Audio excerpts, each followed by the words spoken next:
বন্ধুরা, বাঙালিদের 12 মাসে 13 পার্বণ। এই 13 পার্বণের মধ্যে আজ চলে এসেছে পৌষ পার্বণ।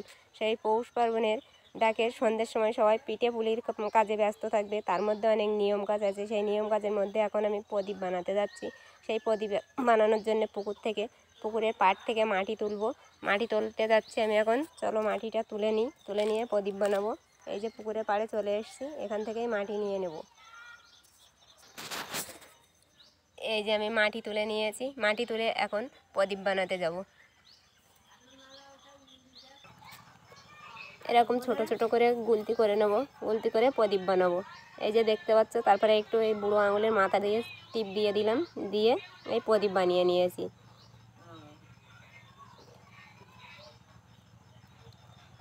এই যে প্রদীপটা কত সুন্দর হয়েছে দেখো।